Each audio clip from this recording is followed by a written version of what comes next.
sa mga tropa natin na nakamiss dito sa Vermosa Lagoon Trail. Open na po siya ulit. At ngayon tawag na sa kanya is KTM Trail.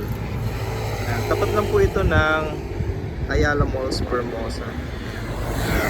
Along Dang-Hari Road. Bago dumating po ito ng Vermosa Sports Hub. Ayun yung Vermosa Sports Hub. Pasok lang kayo dito guys, open na to. Mas pinaganda na daw ngayon yung Vermosa Lagoon Trail eh. So check natin ngayon siya. Maaga pa lang pero kikita nyo marami ng mga tambay dito. Kung magdadala naman kayo guys ng sasakyan, napakalaki nung parking space dito sa likod. Ayan. Kahit ilang grupo pa kayo, kakasya kayo dito. At sa pagkakataong ito guys, dumating na sina Sir Gerard, Sir Rico at Sir Nino. Sila yung makakasama natin sa loob ng Lagoon Trail. At sa ngayon medyo nag-uusap-usap pa kami niyan. Tapos check namin yung kabilang grupo na yon. Baka papasok na rin sila sa trail at sabay-sabay na para mas marami, mas masaya, di ba? Yung kaninang grupo na chine-check namin, ayan, nauna na sila na pumasok. At next na kami, susundan namin yung mga yan.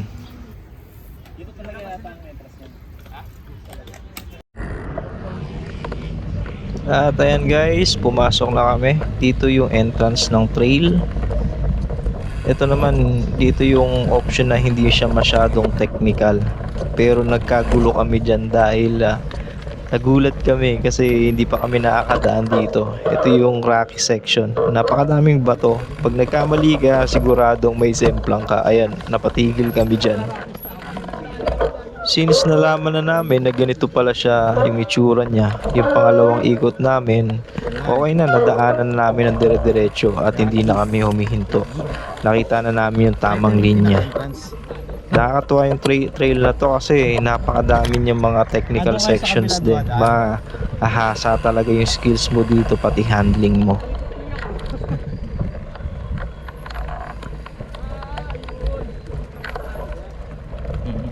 May parakis pala sa umpisa.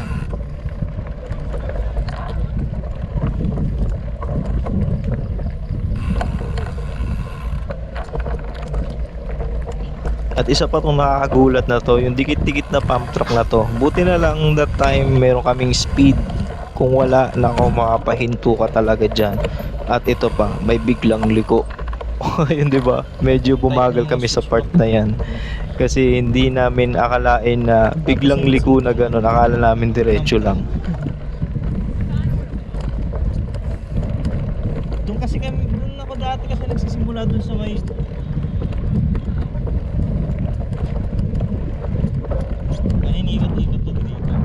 Then makikita nyo to guys, yung nasa kanan na yan, may jump na rin sila nilagay dyan. Pero pwede ka naman dumaan sa kaliwa kung hindi ka nagja-jump. At ito naman yung section ng trail na grabe. Yung lupa dito sobrang antitigas. Para ka na ring dumaan sa rocky section. Sobrang antagtag talaga. Dito ma-appreciate mo talaga pag naka full suspension ka.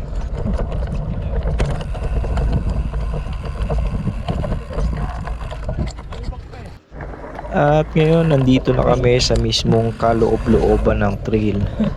Dito sa part na to, napakadaming ups and downs. Grabe. Yung tipong mga maliliit na ahon at lusong pero halos magkakadikit. Bulaga tayo dun sa mga ano eh. Tapos itong nakikita nyo, napakala si Sir Gerard dyan dahil may masyusyutan siya na butas at loose yung lupa. Then, ang kasunod, grabe yung lusong.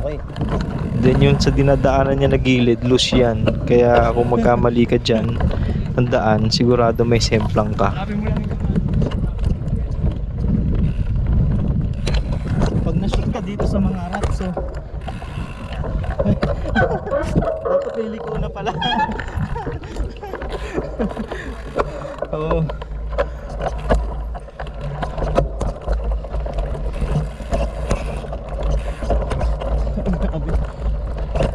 Solid to man. Bago ruta ng Lagoon Trail.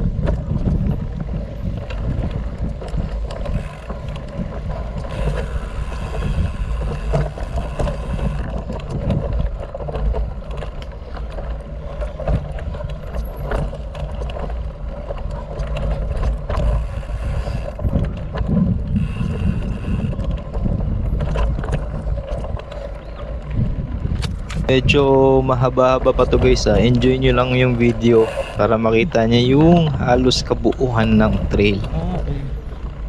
Ito pa rin yung dati.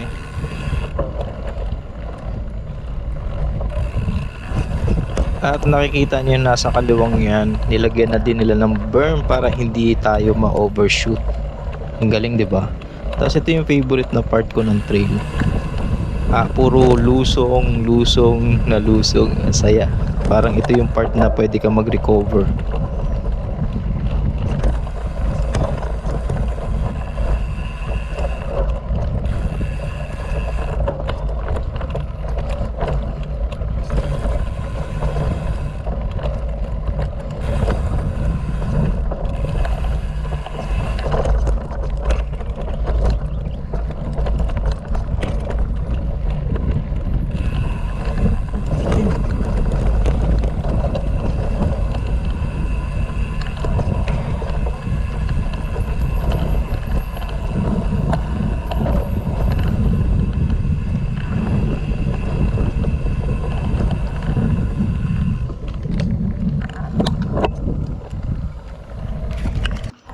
Ito namang part ng trail na to, very challenging din to guys kasi napakakapal ng alikabok dito at ang sobrang dulas.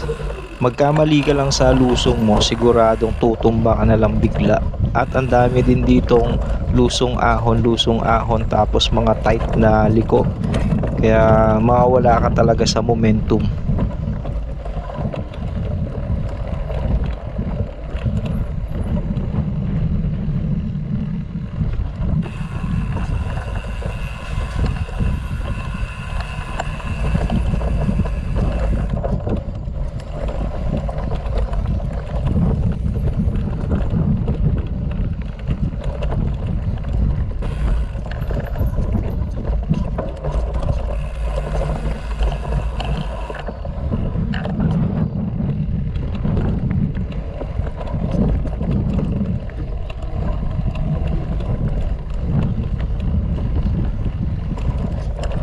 Haba din ah.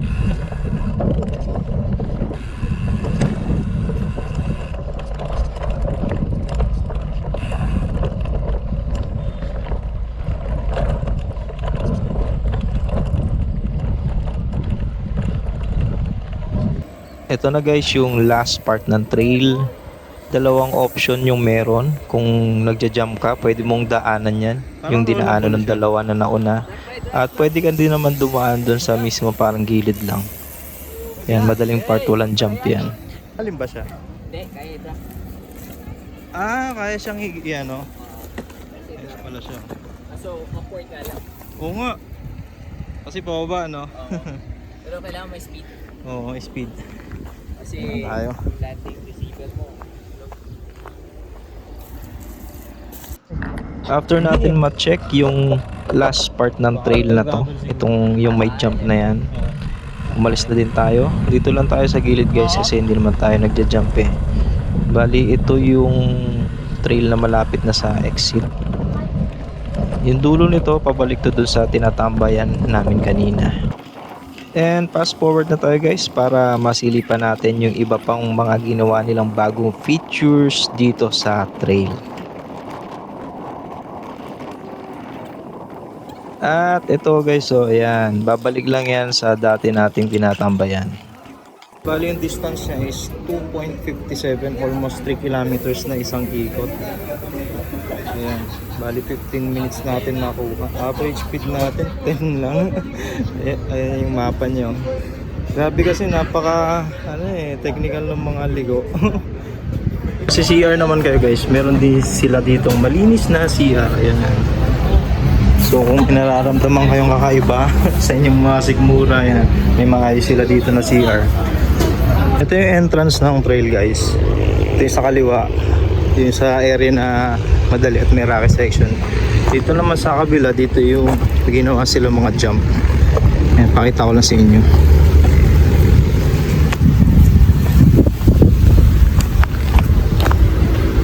Ayan. Ano kaya nag-jump mo na yan? Ayan o. Si ate mo Ayan siya. Opo. I don't have the guts right now. Ayan. Ganyan siya kataas. Tapos ito yung sa kabila, mas mataas. Isa dinaanan namin kanina. Yun yung may rocky section. Pakita ko sa inyo. Ayan. Dito may shortcut naman dito. Yan, ito yung may mga bato-bato. Yan, tsaka ito. Medyo tricky siya. Pag nagkamali ng lusot yung gulong mo, may semplang ka talaga.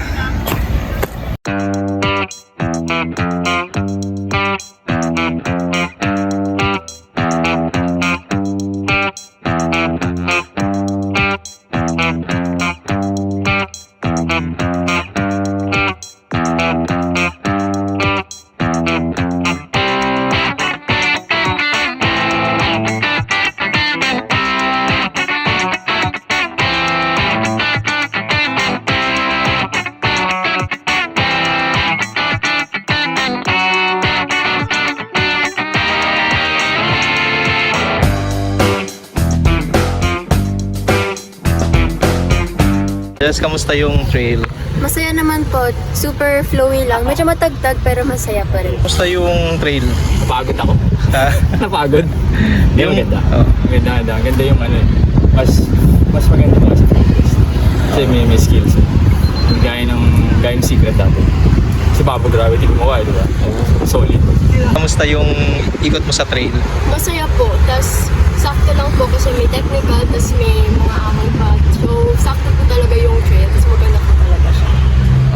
Kasi lahat meron po. Tapos may jumps din po. Okay naman po yung ruta mo kasi ano po, may flow naman po siya, may halong technical, may rockies, may jumps, may section lang po na hindi pa masyadong okay, matagtag pa po sobra. Pero ayusin pa lang po nila. Pero overall po, maganda. Sana ma-add lang po ng onting features pa po, like mga logs, gano'n, para open sa lahat for intermediate, advanced, and for beginners po. Thank you, Shane. Thank you po. Ride safe po. Napakasulit ng 3 kilometers na trail dito sa KTM trail na tinatawag nila, formerly known as Bermosa Lagoon Trail. Kung pinost pa lang to ng KTM trail sa page nila, medyo na-excite ako kasi may mga features sila na magaganda na pinakita nila. At ngayon nakita ko na rin talaga ng personal na napaka-okay ng ruta. Napaka-challenging, lalo na yung umpisa, sobrang antagtag talaga. Mas gugustuhin mo na mag-pulsus talaga dito. Tapos yung mga switchback, tapos may mga madudulas na trail, talagang mabuhangin talaga siya. Very challenging. Dito sa trail na to, madedevelop din talaga yung skills mo. Kaya sobrang sulit talaga. Ito naman mga jump na to, may mga option naman to na hindi ka dadaan dito kung hindi ka naman nagja-jump. Hindi ka makaka-speed pag bago ka pa lang. Yung una kong ikot, grabe talaga, sobrang sobrang nahilo-hilo talaga ako. Hindi ko alam kung saan yung pasok ng linya ko. Basta bira lang ako ng bira. Bumabagal ako lalo, kaya kailangan talaga dito mabasa mo na maigi yung linya mo para mas bumilis ka sa trail. Almost 3 kilometers yung trail, kaya kung ilang ikot ka, sulit na din, di ba? So yun guys, thank you sa panonood ng vlog natin. Nakapag-vlog ulit tayo ng trail. At kung sakali man na may mga dadagdag na features dito, update ko na lang kayo. Ayan. See you sa next video. Ride safe po sa inyo and God bless. Sobrang salamat din pala sa mga tropa natin na nakasama natin kanina na mag-ikot sa loob ng trail. Napakasaya. Nakikita nyo sa video, napakadami namin na pumasok sa trail. Talagang hindi ka maiinip at ang sasaya pa nila kasama. Sobrang salamat sa inyo, kina Sir Gerard, Sir Nino, at kay Sir Rico sa pag-invite sa akin. Thank you, thank you!